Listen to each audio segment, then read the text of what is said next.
see what happens. See what happens. See what happens.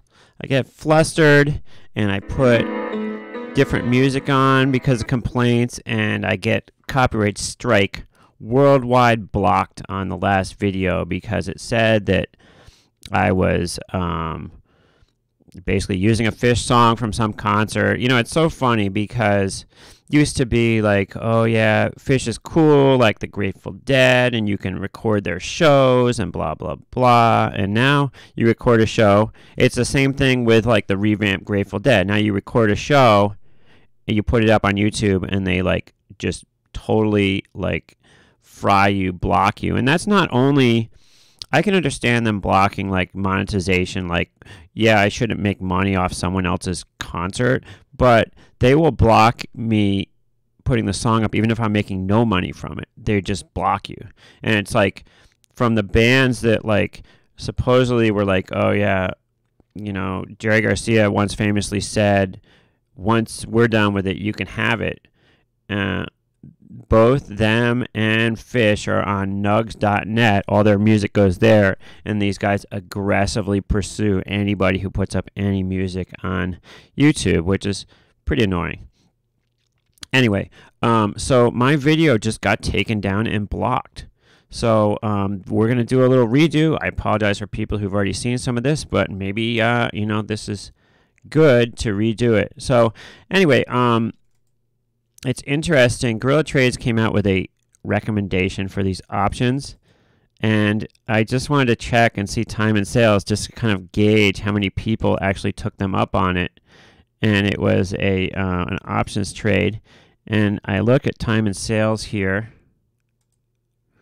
and it was a Costco trade, and you look at time and sales, and like everywhere that it says spread there basically is people doing this trade. And it's like a lot of the volume in this stock today is just people doing this recommendation. And, you know, let me get out of the way here. But basically, like, some of these spreads are like small lots, and it's not like a huge amount of volume in this spread, but look at all these people doing this trade. And, you know, back in the day, if you know, this was a single list and I was the market maker on it, I would be like moving the spread so far out of the way. I think they recommended paying like $4.10 or 20 cents for the spread. I would have it up to like $5 like immediately if I was the market maker. But, you know, it's so competitive that they really can't move it a whole lot. Stock is down a little bit from where they recommended this spread. I'm not going to say the actual spread. You can figure that out for yourself, or you can sign up for Gorilla Trades. But I think if you look at time and sales, you could figure it out. I am sponsored by Gorilla Trades, so I do want you to check it out, support me. There's a link in the description. You know, even if you're not planning on paying for this service, which is a reasonable price, it's like $40 to $50 a month what it comes out to. Even if you're not looking to do that, if you wouldn't mind just going below in the video description and clicking that link, that shows them that I'm actually like talking about Gorilla Trades and that people are actually like checking it out. So that would really help me out. Also, what would help me out is to give $1 or $2 on Patreon, but I'm not here to tell you how to help me out. I'm here to tell you about the stock market. So let's get back to that. VIX down 64 cents now, 1362. It's still in a sort of an elevated from where we've seen it recently area. You know, there's some uncertainty in this earnings week right now. We've got Apple coming out after the close today. Big deal.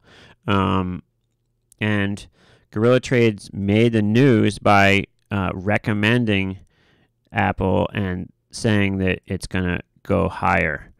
The Gorilla likes Apple, as we say. Let me pull the story up for a second here. Market Watch.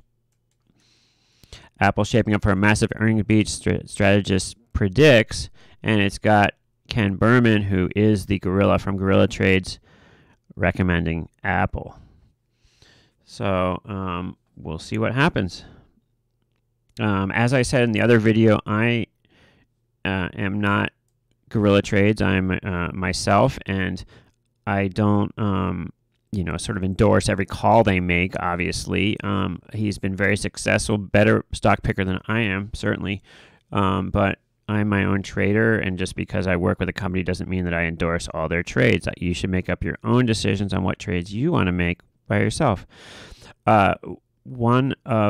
Somebody was asking me what positions I had on right now, and so I do want to answer that. I do not have any positions in UVXY on right now, and the reason for that is I just feel like it's sort of moving too slow right now. There's not a lot of meat on that bone, and I'm really looking forward to it taking out the all-time lows and splitting, which will happen reasonably soon. We are around 5% contango, and that means that this thing should decay by 50 cents a month, all things being equal, and that will bring us into split in the next couple months.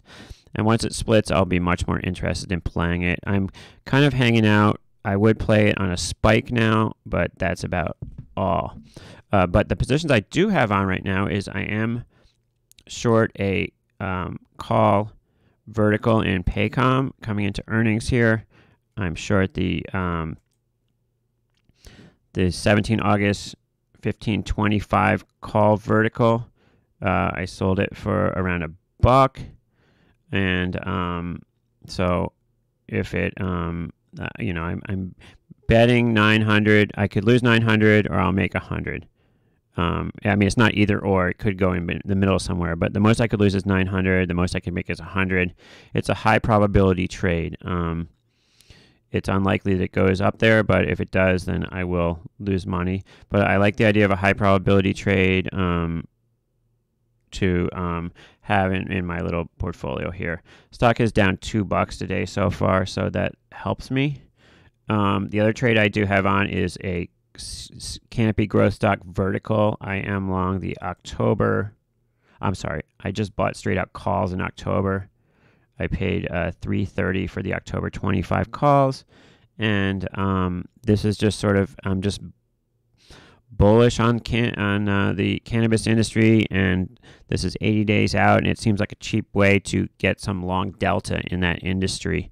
So what I am looking to do something against this trade, whether that be sell some other call like the 35 or 40 call if we get a little pop here. A, B, we talk about in options trading what's the best thing to do against buying a call. Okay, so the best thing to do against buying a call is to sell out that same call for a higher price. Makes sense, right? Second best thing is to hedge it with stock at a good price. Makes sense.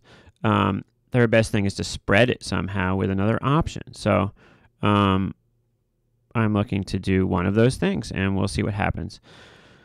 Tesla, I did bail on my Tesla calendar spread yesterday, and of course I bailed with it down, and now it's up $5. But so what? I made a little money on it. I got out. I didn't feel comfortable being long. I was long 100 something Vega. I didn't feel comfortable being long a bunch of Vega coming into earnings, because if we look at Tesla, it's a pretty high in the vol range right now. Now, if we go to the Analyze tab on Thinkorswim, we can pull up options statistics, and this is a very interesting tab. It's right behind my right ear here.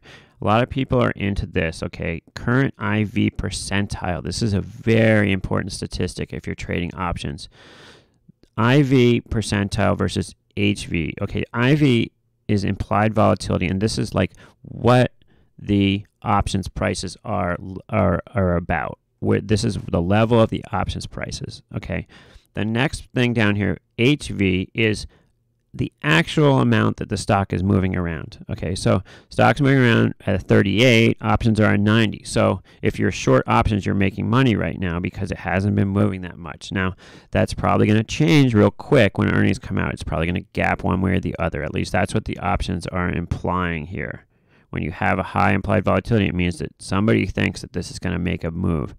Now, once it either A, makes a move, or B, doesn't make a move on earnings, everything's going to come in a little bit. It always comes in after earnings. It's very likely to, at least. It's almost a given. And my concern is that although I am short the front month with this calendar spread, I am long the higher Vega option in September against it, or I was. And I want to avoid that crush because, even I had a slight long delta, even if the deltas went my way and this gapped up, the crush in the options prices could hurt me a lot. So I got out of the spread for now. We'll revisit it after earnings and see what's going on. Essentially, this trade, it was working for me, but then Tesla just started creeping down and creeping down and creeping down. It went so far away from my strike, which was a 325 strike. I'm sorry, I'm in the way of this. Which was a 325 strike, that it stopped really working for me, and I'd made a little bit of money. I just wanted to keep the money I made and get out, so that's what happened. And of course, it went against a little bit yesterday, but I'm not regretting that I got out of that trade because I think it was the right thing to do coming into earnings tomorrow. All right, so we've got Apple earnings today. Obviously, mixed thoughts, but Gorilla Trade is calling for a gap up, I believe. I've never traded Apple. I don't like trading Apple. I don't really understand it. It seems too thick to me. Like the percentage moves seem too small for me in a sense, usually. I had friends that traded it back in the day that made a ton of money, but for me, it's just not my bag, so to speak. I apologize if I'm kind of repeating something that I was talking about earlier. So Facebook. All right, the gap down. A lot of people kind of tried to buy the dip immediately, and it went against a little bit. I don't think that that call is necessarily wrong forever. We could get a rally up. You know, it seems like a lot of people sort of bought the dip, and then they sort of trapped everyone and pulled it lower till everyone puked, and then they might bring it higher again after that. So we'll have to see what happens. I do have a buddy who, like, he bought Apple around 40. I'm sorry, Apple. He bought Facebook around 40 and has been holding it ever since. And you know, he's going gangbusters with this. You know, Facebook, when it first IPO, was just hanging out for a while, and he jumped on board and just did great on this thing. So kudos to him. Here we are now after earnings, hanging out. You know, the gap down, and here we are looking, it's like consolidating, and we'll see what happens. I mean, my thought is that this is going to move higher, but we'll have to wait and see what happens. Meanwhile, what else do we have going on? Let's look at our Alcoa. I talked about maybe bullish Alcoa trade a couple days ago. So if we look at the options, I was thinking about just buying. If you're bullish on this, the options prices look cheap to me. Just it's showing a 30s vol. Let's take a look at, go to our analyze tab here and take a look at, okay, so current percentile is 24, so it's low in the options percentile. Current historical vol percentile 78%, so implied volatility 35. So, you know, not a bad place historically to be buying options. My idea would be to buy some calls, and I was thinking about something like since this stuff's so cheap, try to go out as far as you can and give yourself time. So maybe the October 44s, 250. So for $250, you gain control of 100 shares of the underlying. You're basically leasing 100 shares of the stock starting at 44 for 80 days. You can think of buying calls as leasing a stock, except it doesn't have it has some costs like leasing a car, but you don't have you have a little depreciation, but you can get a lot more bang than you can for a car, because a car, there's no real upside. You just have the upside is you have a vehicle to drive, but there's no real possible big gain. It's not like a car can go up in value when you lease it and you can sell it out higher. However, when you lease shares of a stock, they can go up in value and you can sell them higher. So much better than a car lease. I would look to maybe purchase maybe October 44s, something like that. So in fact, let's just do that. Let's buy an October 44 just to because I'm going to put my money where my mouth is on this trade. Okay, so I'm going to click on the option, October 44. Okay, and buy 1 October 44 call. Now the market is 250 bid at 260, so we could go in 255 and see what happens. So buy 1 255 and confirm and send and see if we get filled. Okay, so it's showing our bid up there. If I switch this to Dave 1, which is the screen that shows the sizes, and if I once again move myself out of the way, I always seem to be in the way, you can see on the right side here, okay, they came up, I went 255 bid for one lot, they came up to match me, 89 people, 255 bid. So I didn't get filled right away, so what I can do is go cancel replace, and I can move up to 260. I mean, I could mess around with this and go 258 maybe. And see what happens. So let's try that 258 for one lot.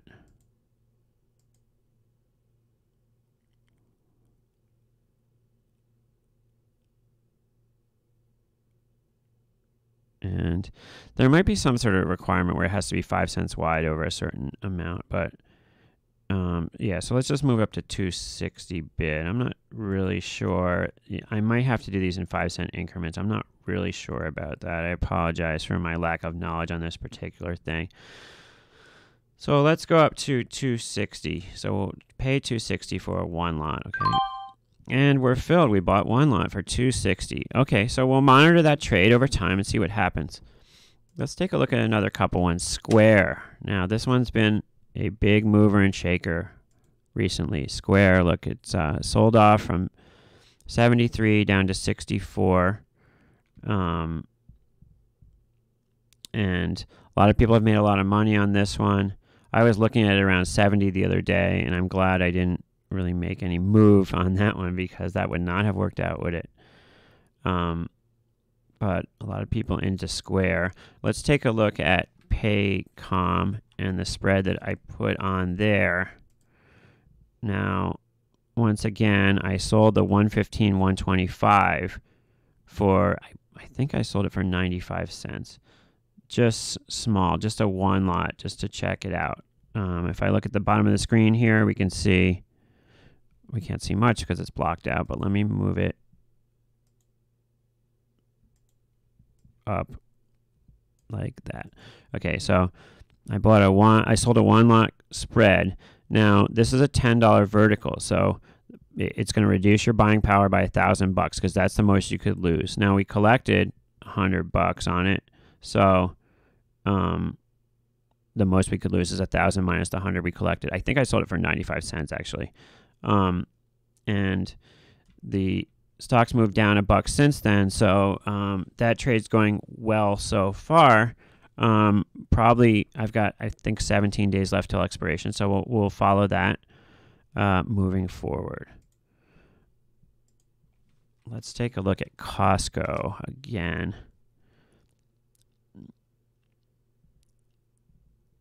And the recommended spread in Costco, which was the October 220-222.30 spread. Now it is offered 770 minus 45. So it was offered at $4, but now it's a little bit higher. So that's because the stock rallied back up. The stock rallied 80 cents since we just looked at it a few minutes ago. And let's see if more of these spreads have traded. I love looking at time and sales. It's like one of my favorite things to do. So yeah, more spreads trading, more spreads trading. So they've moved a little bit, it looks like, in the spread. I mean, the stock's moved up a little bit. They've also moved the spread a little bit. You know, you get tired of selling the same.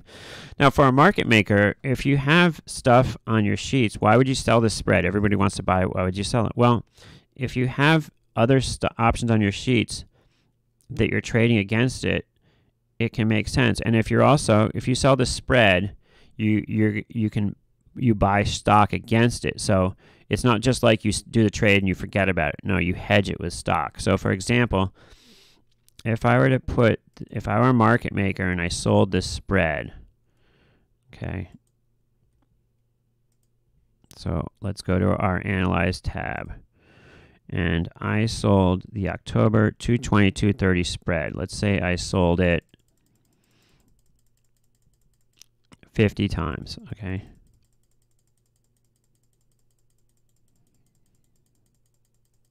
All right, so I sold the spread 50 times. Now, my theoretical values may have it worth, let's say, $3.85, okay? And I sell it for 4 and change. So there's a few cents of edge in it. If I sell it 50 times, it makes me short 1,000 deltas. So maybe I hang out. And you know, if I was doing the pit and I saw that there was edge on the trade, I would maybe sell it 50 times, and I'd immediately buy 1,000 shares of stock. And I would try in the middle or pay the offer, just buy the stock. That's it. If you keep doing trades, now the next trade might be buying something in a different strike, and it might be edge in that trade. If you keep doing trades with edge in them all the time, back and forth, it's slowly you're going to make money. It's just the way it works. Now that one spread, you know, you sell the spread, you hedge it, you put it in your position, you move on.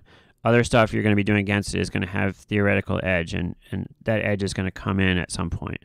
So that's just sort of the way it works for a market maker. You would like to, you know that people wanted to buy this spread, so you would like to move it to give yourself a little bit more edge if you can get away with it. Now the problem is like if you raise the prices too much, then someone else is going to come in and sell the spread to the people, and maybe there was 25 cents edge in it. Somebody else is willing to get that 25 cents edge. When you try to move it up so there's 35 cents edge, somebody else jumps ahead of you and does the spread and gets the 25 cents edge, and you get nothing. That's the risk of moving stuff. Now, when stuff was just single listed and nobody else is looking, then you could move stuff and nobody's going to come in and nickel and dime you because people weren't just watching stuff. But these days, people have screens where if stuff gets moved out of whack, it turns up in big red on the screen and they see it right away, and they see it's out of line and they can come in right away and whack you on it. So that's for that. All right, well, looks like we've sort of redone this video a little bit. Let's take a look for a second on at Drudge Report and see what's going on in world news today. Someone was telling me it begins. I wonder what that means. Somebody was telling me that Drudge Report is like the most watched site in the world by far or something. Trial set to begin for ex-Trump campaign chairman Manafort. Okay, blah, blah, blah, blah, blah. All right, so I hope I've given you some ideas. Let's take a check once more back at UVXY and the VIX. VVIX down 4 now to 97. VIX has come in $1. That all makes sense with E-minis up 12. The rally sort of continuing. Tesla not really holding its rally here, starting to kind of give back a little bit. And Canopy Growth down 8 cents. They're sort of unched. Other MJ is sort of unched. And the NASDAQ up 32 now. So not a whole lot going on. Good luck trading the rest of the day. I guess I'm not going to put a fish song on now because I got skewered the last time I did that, and I don't really want to get skewered again. So I will go back to my favorite Inspector Morse song and live another day in YouTube land without getting skewered too badly.